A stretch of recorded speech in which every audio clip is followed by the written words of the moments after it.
तो सब 4-5 दुश्मनाने खुदा और दुश्मनाने रसूल का नाम सुना होगा। वलीद का नाम सुना होगा, वलीद बिन मुगीरा बड़ा ढीठ किस्म का काफिर सी। उस तो बाद उतबा, उस तो बाद शैबा, उस तो बाद उमैया बिन खलफ, उस तो बाद उकबा।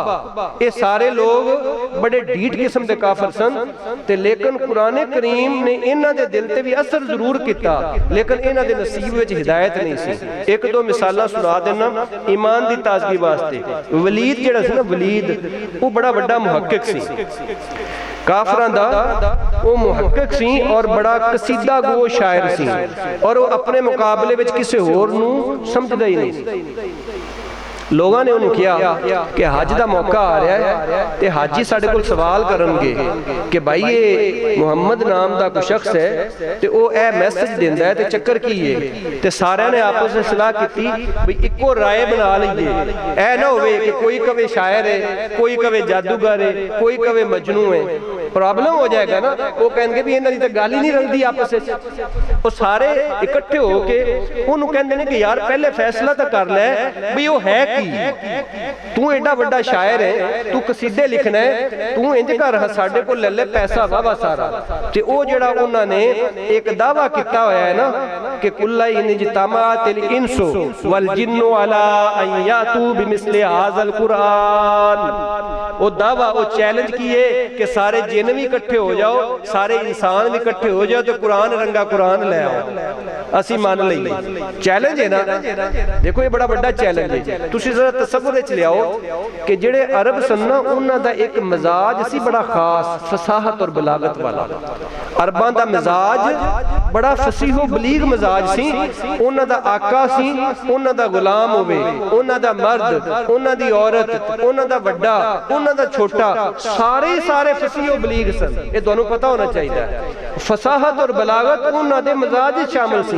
ते उन्हां दे विचों जेड़ा कादरुल कलाम हुंदा सी, उन्होंने बड़ा वड्डा लकब देंदे सन।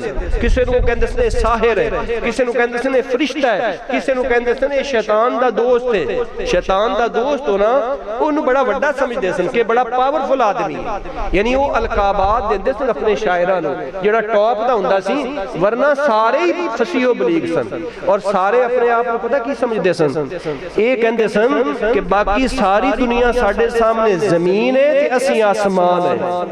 ये उन्हां दा मजाज सी। लेकिन जदों उन्होंने कुरान सुना, जदों कुरान सुना तो उन्होंने सोचा और उन्होंने अपने आप को कहा कि भाई असा तो सारी उम्र अपने आप को आसमान समझते रहे, अज पता चला है कि कुरान आसमान है तो असी जमीन है, असी जमीन है। क्योंकि कुरान दे विच अल्फाज दी जिहड़ी आपस विच बंदिश है और तराकीब दी जिहड़ी नजाकत है और कलमात दी जिहड़ी मलाहत है और वो जिहड़ा हुस्न है और वो हुस्न सौत भी है जो सरकार की जुबान चो निकलेगा तो फिर तो कमाल ही हो जाएगा। ऐसा कुरान वो हैरान होंदे सन, कहंदे सन कि ए कलाम जिहड़ा है ना, ये कोई अमरे रब्बी है, इंसान का कलाम नहीं है। इस वजह तो फिर जदों इस तरह का माहौल होवे कि फसीहो बलीग होन सारे, उत्तों चैलेंज आ जाए तो गुस्सा चढ़ता है ना बंदे नूं। उत्तों चैलेंज आ जाए, लो भी सारे जिन भी मिल जाओ, इंसान भी मिल जाओ तो कुरान रंगा एक कुरान ले आओ, नहीं ले आ सकते। अच्छा, होर चिड़ चिढ़ाउण वास्ते फरमाया कि कुल फातू बिसूरत मिसली, भाई सारे रल के कुरान नहीं लिया सकते, एक सूरत ही बना के ले आओ, फिर भी नहीं लिया सके। फिर एक होर तो एक और स्टेप आगे चले गए, फरमाया फलयातू बिहदीस मिसलिही, इंदे रंगी कोई एक आयत ही लेके आ जाए, आयत भी नहीं लेके। तो इस तरह का कुरान, ऐसी शान वाला कुरान, वो उन्होंने आपस में सलाह की थी कि भाई तू एडा बड़ा शायर है तो तू कोई लिख ना, चैलेंज है। उन्हें कहा भाई मैं पहले सुन ते लवा, फिर सलाह करने कामन ओपीनियन बना लवांगे, राय पका लवांगे भी असी की कहना हाजियां नूं। वो बेचदे ने, वलीद जांदा है हुजूर दी बारगाह विच, हुजूर कुरान सुनाओ। मेरे आका करीम पता केड़ी आयत सुनांदे ने, इन्नल्लाह यामुरु बिल अदलि वल इहसान व इताइ ज़िल कुर्बा व यनहा अनिल फहशाइ वल मुनकरि वल बग़य याइज़ुकुम लअल्लकुम तज़क्करून। हुण जो सुनता है ना, जदों ये आयत सुनता है ते उनका रंग ही उड़ जाता है। ये हुण सानू नहीं समझ आ रही, क्यों असां कदे पढ़ा नहीं ना तर्जमा। ये फसीहो बलीग लोग तुसीं तसव्वुर च लियाओ, वो फसीहो बलीग ने, उन्हें जदों ये आयत सुनी ना ते वो ते हिल गया वलीद। उन्हें जाके उन्होंने कहा, वो किसी ने कहा कि साहिर है, जादूगर है। उन्हें कहा ना ना ना कोई कहानत, ना कोई जादू, ना कोई सेहर, मैं सारे झाड़ फूक जानना, साहिर नहीं है। उन्होंने कहा अच्छा फिर ये दस कि शायर है। उन्हें कहा ना ना शायर भी नहीं है, ना कोई मबसूत है, सारियां शेर दी सनतां में जानना, ना हजज है, ना रिजज है, ना कोई होर रकीज है, कोई भी शायरी की सनत नहीं हैगी, शायर भी नहीं हैगा। उन्हें क्या फिर कोई मजनू है, जुनून है? क्या किवें मैं कह सकना जुनून है? ना कोई गुस्सा है, ना कोई गैज है, ना कोई गजब है, ना कोई वसवसा है। ते फिर उन्हें क्या की कहिए? उन्हें क्या कहना कीए? मैनू तो लगता है अमरे रब्बी हैगा जे, ते चुप कर जाओ सारे, ये अमरे रब्बी जे, ते सारे चुप कर जाओ, ते कुछ भी ना कहो। बस जिंदी किस्मत च है, जिन्हें गुमराह होना है गुमराह हो जासी, जिन्हें बचना है बच जासी। वो सारे कहते हैं तेरे ते भी जादू लगता हो गया, तेरे ते भी जादू हो गया है। ते वो उतबा कहता है तू पिछे हट ते मैं जाना।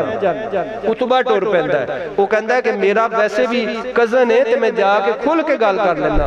उतबा आके हुजूर नूं कहता है कि तू मेरा भाई है, तू साडे बुजुर्गां नूं बुरा भला कह रहा है, साडे बुत्तां नूं तू बुरा भला कह रहा है, खुदा नूं मन सानू माफ कर दे।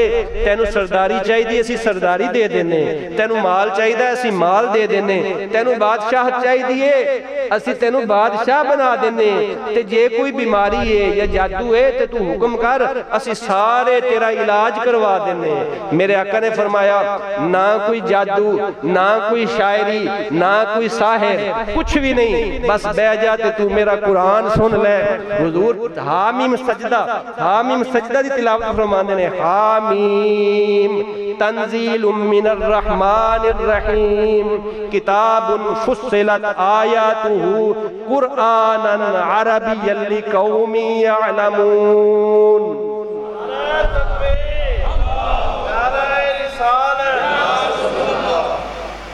ये कुरान है किंदे वास्ते आया है? ये जिहड़ी जाहिल कौम, आपने सारियां गल्लां, ये हामीम सजदा सूरत पढ़ी है ना, इहदे विच सारियां कुफार दे जिहड़े वसवसे ने ना, आपने उन्हां दा इलाज किया। और उतबा इन्ना महव होया कि हुजूर सारी सूरत पढ़ गए, सारी सूरत तकरीबन। और मेरा ईमान कहता है कि अगर हुजूर पढ़ते जाते ना तो उतबा नूं पता ही नहीं लगना सी, सुबह हो जानी सी। यानी वो उतबा काफिर हो के भी कुरान दे विच इन्ना महव हो गया कि हुजूर पहुंच गए। वमा युलक्काहा इल्लल्लज़ीना सबरू वमा युलक्काहा इल्ला ज़ू हज़्ज़िन अज़ीम व इम्मा यनज़गन्नका मिनश शैतानि नज़गुन फस्तइज़ बिल्लाह इन्नहु हुवस समीउल अलीम। व मिन आयातिहिल लैलु वन नहारु वश्शम्सु वल कमर ला तस्जुदू लिश्शम्सि वला लिल कमरि वस्जुदू लिल्लाहिल्लज़ी खलक़हुन्ना इन कुंतुम इय्याहु तअबुदून। फ़इन इस्तकबरू फ़ल्लज़ीना इंद रब्बिका युसब्बिहूना लहू बिल्लैलि वन्नहार वहुम ला यसअमून। इत्थे आके हुजूर ने कहा अल्लाहु अकबर, सजदा, सजदा आ गया। जदों सजदा होया ते इक्के बारी उतबा नूं झुरझरी आई, वो मैं कित्थे चला गया, मैं कित्थे चला गया। फौरन जांदा है, उतबा दा चेहरा बदला होया और कुफार कहंदे ने की गल तेरा रंग उड्डा है। उन्हें क्या ना ना ना ना कोई साहिर है, ना कोई शायर है, ना कोई मजनू है, खुदा दी कसम मैं तुहानू कह रहा जे ये कोई अमरे रब्बी जे, इनू छेड़ना बंद कर दो। जे तां ये गालिब आ गया ते तुहाडी इज्जत है, ते जे मगलूब हो गया ते वैसे साडा काम हो जाएगा। इनू कुछ भी ना कहो, इनू कुछ भी ना कहो। तो दोस्तों ये कुरान ऐसा है कि जिन्हें काफरां ते भी असर किया, लेकिन हिदायत फिर किसे किसे नू मिली।